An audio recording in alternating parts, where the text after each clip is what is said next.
Hello everyone, welcome to my YouTube channel CTET coaching centre. आज हम लोग करने वाले हैं 7th क्लास की ज्योग्राफी और जो चैप्टर है 6 है और नाम है भारत जलवायु वनस्पति तथा वन्य प्राणी। भारत के जो जलवायु है और वनस्पति है, उसके बाद जो है वन्य प्राणी है, इन सब चीज़ों के बारे में आज हम लोग इस चैप्टर में पढ़ेंगे। इस चैप्टर काफ़ी इंपॉर्टेंट है, तो आप लोग ध्यान से पढ़िएगा। और इस चैप्टर के जो है कुछ प्रश्न भी मैं लाई हूँ, आप लोग प्रयास कीजिएगा कि उसका जवाब दे सके। चैप्टर अगर आप लोग ध्यान से पढ़ते हैं तो क्वेश्चन ईजिली आप लोग सॉल्व कर सकते हैं। और जो है इस तरह के वीडियो मैं डेली लाते रहूँगी, तो इसके लिए आप लोग मेरे चैनल को जो है सब्सक्राइब कर दीजिए और अपने दोस्तों तक जो है ये वीडियो शेयर कर दिया कीजिएगा। तो चलिए हम लोग शुरू करते हैं। भारत के जो है जलवायु के बारे में पढ़ना है, वनस्पति के बारे में पढ़ना है तथा वन्य प्राणी के बारे में पढ़ना है। तो चलिए ध्यान से पढ़िए, इसके प्रश्न भी आप लोगों को बनाना है। किसी स्थान पर अनेक वर्षों में मापी गई मौसम की औसत दशा को जलवायु कहते हैं। तो जलवायु किसे कहते हैं? तो जलवायु जो है किसी स्थान पर अनेक वर्षों में मापी गई मौसम की औसत दशा को, जो किसी स्थान पर जो है अनेक वर्षों में जो मापी गई मौसम की औसत दशा को ही क्या कहते हैं? जलवायु कहते हैं। तो इस चीज़ को याद रखना है। भारत की जलवायु को मोटे तौर पर मानसूनी जलवायु कहा जाता है। तो भारत की जो जलवायु है वो कैसी जलवायु है? तो मानसूनी जलवायु। देखिए पॉइंट्स निकल रहा है, 2 पॉइंट्स यहाँ बन गए हैं कि जलवायु किसे कहते हैं। तो जलवायु कहते हैं कि अनेक वर्षों में मापी गई मौसम की औसत दशा को जलवायु कहते हैं। और भारत की जलवायु किस प्रकार की जलवायु है? तो मानसूनी जलवायु। इस प्रकार के क्वेश्चन जो है सीटेट पूछती है। उसके बाद देखिए यहाँ पे तीसरा क्वेश्चन, मानसून शब्द अरबी भाषा के मौसम से लिया गया है। तो देखिए यहाँ पे प्रश्न बन गया कि मानसून शब्द जो है किस भाषा से आया है? तो अरबी भाषा के मौसम से लिया गया है। अरबी भाषा के कहाँ से लिया गया है? मौसम से लिया गया है। तो इस चीज़ को याद रखना है कि मानसून शब्द जो है अरबी भाषा के मौसम से लिया गया है। मैं चीज़ों को बार बार इसलिए बोलती हूँ ताकि आप लोगों को जो है वीडियो देखते टाइम ही चीज़ें याद हो जाए, क्योंकि कंटेंट सबके पास बहुत है पर उसका रिविज़न नहीं हो पाता है, जिससे जो है चीज़ें याद नहीं रहती। और एग्ज़ाम का जो डेट बहुत पास आ गया है, तो आप लोग कोशिश कीजिए कि वीडियो देखते टाइम ही जो चीज़ें याद हो जाए। तो यहाँ से 3 प्रश्न आप लोगों के बन गए हैं कि जलवायु किसे कहते हैं और भारत की जलवायु किस प्रकार की जलवायु है, और जो है मौसम शब्द जो है मानसून शब्द किस भाषा से लिया गया है? तो अरबी भाषा के मौसम से लिया गया है, जिसका अर्थ होता है मौसम। भारत की स्थिति उष्ण कटिबंध में होने के कारण अधिकतर वर्षा मानसूनी पवन से होती है। तो भारत की जो स्थिति है उष्ण कटिबंध में होने के कारण ही जो है अधिकतर वर्षा मानसूनी पवन से होती है। तो भारत में अधिकतर वर्षा जो है किस पवन से होती है? तो मानसूनी पवन से। देखिए 4th क्वेश्चन यहाँ से बन गया आप लोगों का।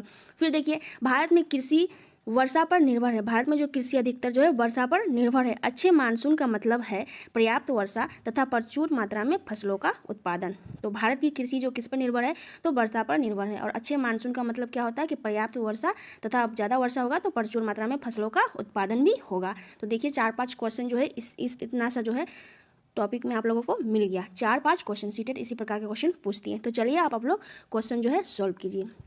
क्वेश्चन क्या पूछा गया है कि मानसून शब्द की उत्पत्ति जो है किस भाषा से हुई है? अरबी भाषा से, फारसी भाषा से, लैटिन भाषा से या संस्कृत भाषा से? तो आप लोगों को आंसर बताना है। तो अब अभी हम लोग जो ऊपर पढ़े वो क्या? अरबी भाषा से लिया गया है। मानसून शब्द की उत्पत्ति किस भाषा से हुई है? तो अरबी भाषा से। इसको याद रखना है कि मानसून भाषा जो है अरबी भाषा से लिया गया है मानसून शब्द। फिर देखिए दूसरे नंबर प्रश्न को, ये सारे प्रश्न जो ऊपर हम लोग अभी पढ़े वहीं से बनाया गया है। तो देखिए कितना ध्यान से आप लोग अभी पढ़े। अगर क्वेश्चन सॉल्व हो रहा है तो आप लोग का ध्यान यही है, और एग्जाम भी आप लोगों का जो है ईजी तरीके से क्वालिफाई हो जाएगा। तो दूसरे प्रश्न को पढ़ते हैं। निम्नलिखित में से भारत के किस भाग में लौटते समय मानसून के कारण वर्षा होती है? तो ऑप्शन है असम, महाराष्ट्र एवं बिहार, बंगाल एवं राजस्थान, तमिलनाडु एवं आंध्र प्रदेश। तो जो है भारत के किस भाग में लौटते हुए मानसून के कारण वर्षा होती है? इसका आंसर आप लोगों को बताना है। तो इसका करेक्ट आंसर होगा तमिलनाडु एवं आंध्र प्रदेश। तमिलनाडु एवं आंध्र प्रदेश राज्य जो है भारत के जो राज्य हैं, इसमें जो है लौटते हुए मानसून के कारण वर्षा होती है। तो किस राज्य में? तमिलनाडु तथा आंध्र प्रदेश में। अब चलिए कथन वाले प्रश्न को देख लेते हैं। नीचे जो है तीसरे नंबर प्रश्न को जो है आप लोग अच्छे से देखिएगा। नीचे दिए गए कथन एवं कारण पर विचार कीजिए। भारत की जलवायु को मानसूनी जलवायु कहा जाता है। इसको हम लोग जस्ट अभी ऊपर पढ़े। और दूसरा जो है कारण, भारत की स्थिति उष्ण कटिबंध में होने के कारण अधिकतर वर्षा मानसूनी पवन होती है। तो देखिए जब भी आप लोग कथन कारण वाले प्रश्न बनाइएगा तो कोशिश करिएगा कि उसमें क्योंकि लगा के प्रश्न को पढ़िए। जैसे कि यहाँ पे बताया गया कथन, भारत की जलवायु को मानसूनी जलवायु कहा जाता है, यहाँ पे लगाइएगा क्यों की। उसके बाद कारण पढ़िएगा, क्योंकि भारत की स्थिति उष्ण कटिबंध में होने के कारण अधिकतर वर्षा मानसूनी पवन से होती है। तो देखिए यहाँ पे जो बताया गया है ए और आर दोनों सही है तथा आर ए की सही व्याख्या करता है, या फिर बी नंबर में है ए और आर दोनों सही है तथा आर ए की सही व्याख्या नहीं करता है। उसके बाद ए और ए सही है, आर गलत है, और ए गलत है, आर सही है। तो इसमें जो है प्रश्न में तो आप लोग अभी जस्ट ऊपर पढ़े कि भारत की जलवायु को जो है मानसूनी जलवायु कहा जाता है, और इसलिए कहा जाता है कि भारत की स्थिति उष्ण कटिबंध में होने के कारण यहाँ पे जो है अधिक वर्षा होती है। तो इसका सही आंसर जो होगा ए नंबर, ए और आर दोनों सही है तथा आर ए की व्याख्या करता है। तो इसका सही आंसर क्या होगा? इसका सही आंसर होगा ए एवं आर दोनों सही है तथा आर ए की सही व्याख्या करता है। उसके बाद हम लोग चलते हैं अब नेक्स्ट टॉपिक में। नेक्स्ट टॉपिक क्या है? तीनों क्वेश्चन आप लोगों को जो है ऊपर जो पढ़ाया गया उसी से रिलेटेड तीनों प्रश्न था। अगर आप लोगों से बन गया है तो आप लोग समझिए कि आप लोगों का इस बार जो सीटेट क्वालिफाई 100% होगा। उसके बाद हम लोग देखते हैं किसी स्थान की जलवायु उसकी स्थिति, ऊंचाई, समुद्र से दूरी तथा उच्चावाच पर निर्भर करती है। देखिए इसको भी आप लोग ध्यान से पढ़िए क्योंकि इससे रिलेटेड भी क्वेश्चन जो है यहाँ पे दिया गया है, उसको भी बनाना है आप लोगों को अभी। तो देखिए ध्यान से पढ़िए, किसी स्थान की जलवायु उसकी स्थिति, ऊंचाई, समुद्र से दूरी तथा उच्चावाच पर निर्भर करती है। तो किसी स्थान की जलवायु की स्थिति किस पर निर्भर करती है? तो उसकी स्थिति, ऊंचाई और समुद्र से दूरी तथा उच्चावाच पर जो है निर्भर करती है। इसलिए हमें भारत की जलवायु में क्षेत्रीय विभिन्नता का अनुभव होता है। राजस्थान के मरुस्थल में स्थित जैसलमेर तथा बीकानेर बहुत गर्म स्थल है। तो देखिए यहाँ पे क्या बताया गया, राजस्थान के मरुस्थल में स्थित जैसलमेर जो है और बीकानेर यह सबसे गर्म स्थान है, जबकि लद्दाख के द्रास एवं कारगिल में बर्फीली ठंड पड़ती है। तटीय क्षेत्र जिसमें मुंबई तथा कोलकाता की जलवायु मध्यम है, वह ना ही अधिक गर्म है और ना ही अधिक ठंडा। समुद्र तट पर होने के कारण यह स्थान बहुत अधिक आर्द्र है। विश्व में सबसे अधिक वर्षा मेघालय में स्थित मौसिनराम में होता है। तो देखिए यहाँ से जो ये काफ़ी इंपॉर्टेंट प्रश्न है और जो पूछा भी गया है एग्जाम में कि विश्व में सबसे अधिक वर्षा कहाँ होती है, तो मेघालय राज्य के मौसिनराम में होती है। इस चीज़ को याद रखना है। उसके बाद देखते हैं इसके कुछ प्रश्न को देख लेते हैं। तो चलिए इसके कुछ प्रश्न को देखते हैं। देखिए मौसिनराम में जो है सबसे ज़्यादा वर्षा होती है, और मौसिनराम कहाँ स्थित है? तो मेघालय राज्य में। जबकि किसी किसी वर्ष राजस्थान के जैसलमेर में वर्षा ही नहीं होती है। किसी किसी वर्ष जो है राजस्थान के जैसलमेर में वर्षा होती ही नहीं है। तो चलिए अब हम लोग प्रश्न को कर लेते हैं। तो ध्यान से प्रश्न को पढ़ते हैं। क्या बताया गया इसमें? किसी स्थान की जलवायु के निर्धारण में कौन से कारक महत्वपूर्ण होते हैं? किसी स्थान के जलवायु के निर्धारण में कौन से कारक महत्वपूर्ण होते हैं? अभी हम लोग जस्ट पढ़े इसके बारे में। तो ऑप्शंस है स्थान की स्थिति, या ऊंचाई, या समुद्र से दूरी, और 4 नंबर में है उच्चावच। तो किसी स्थान की जलवायु किस पर निर्भर करती है? तो इन सभी पे निर्भर करती है। अभी हम लोग जस्ट पढ़े किस पे निर्भर करती है? तो स्थान की स्थिति पर भी निर्भर करती है, ऊंचाई पर भी निर्भर करती है, समुद्र से दूरी पर भी निर्भर करती है, और उच्चावच पर भी निर्भर करती है। क्या? तो किसी स्थान की जलवायु के निर्धारण में ये सब जो है महत्वपूर्ण कारक है। तो इसका आंसर होगा डी, उपरोक्त सभी। इसका क्या आंसर होगा? डी, उपरोक्त सभी। अब देखते हैं हम लोग 5वें नंबर प्रश्न को। देखिए ये वाला प्रश्न भी हम लोग अभी जस्ट पढ़े। विश्व में सर्वाधिक वर्षा कहाँ होती है? तो आप लोग बताइएगा कि विश्व में सर्वाधिक वर्षा कहाँ होती है? पचमंडी, चेरापूंजी, मौसिनराम या ऊटी में? तो कहाँ होती है? तो इसका सही आंसर है सी, मौसिनराम में। विश्व की सबसे जो सर्वाधिक वर्षा जो कहाँ होती है सबसे ज़्यादा? मौसिनराम। और मौसिनराम कहाँ स्थित है? तो मौसिनराम स्थित है मेघालय राज्य में। उसके बाद हम लोग पढ़ते हैं नेक्स्ट टॉपिक को। इसको भी आप लोग ध्यान से पढ़िएगा, इसके भी प्रश्न जो है मैं नीचे दी हूँ, आप लोग उसको भी बनाने का प्रयास कीजिएगा। वन्य प्राणी के बारे में। तो वन्य प्राणी के बारे में क्या पढ़ना है? वन विभिन्न प्रकार के वन्य जीवों का निवास होता है। वन जो है विभिन्न प्रकार के वन जीवों का निवास स्थान होता है। बाघ हमारा राष्ट्रीय पशु है। यह देश के विभिन्न भागों में पाया जाता है। गुजरात के गिर वन में एशियाई शेरों का निवास है। तो देखिए यहाँ पे क्या बताया है गिर वन के बारे में। तो गिर वन कहाँ स्थित है? तो गिर वन स्थित है गुजरात राज्य में, और यहाँ क्या मिलता है? एशियाई शेरों का निवास है। इसी प्रकार के प्रश्न आप लोगों को मिलेगा एग्जाम में। तो यहाँ पे पूछा जाएगा कि गिर वन जो है यह किस राज्य में स्थित है? तो गुजरात में। या फिर इस प्रकार से पूछ लिया जाएगा कि एशियाई शेरों का निवास स्थान कौन से वन में पाया जाता है, और ऑप्शन दिया हुआ रहेगा उसमें जो है गिर वन भी रहेगा। तो इस चीज़ को याद रखना है। फिर हम लोग देखते हैं हाथी तथा एक सींग वाले गेंडे असम के जंगलों में घूमते हैं। तो देखिए यहाँ पे इंपॉर्टेंट है, एक सींग वाला गेंडा और हाथी कहाँ घूमते हैं? तो असम के जंगलों में।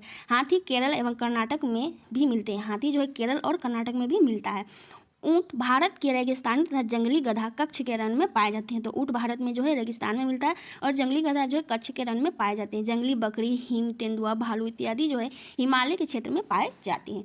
इनके अतिरिक्त बहुत से दूसरे जानवर जैसे बंदर, सियार, भेड़िया, नीलगाय, चीतल इत्यादि भी जो है हमारे देश में पाए जाते हैं। अब चलिए इसके प्रश्न को हम लोग सॉल्व करते हैं। तो देखिए यहाँ पे क्या प्रश्न बताया गया है, निम्नलिखित में से भारत में जंगली बकरी कहाँ पाई जाती है? तो प्रश्न नंबर 6 है, और इसमें बताया गया है कि निम्नलिखित में से जो भारत में जंगली बकरियाँ कहाँ पाई जाती है? तो पश्चिमी घाट में पाई जाती है, कि पूर्वी घाट में, या गिर वन में, या हिमालय क्षेत्र में? तो अभी हम लोग पढ़े कि ये जो है हिमालय क्षेत्र में मिलता है।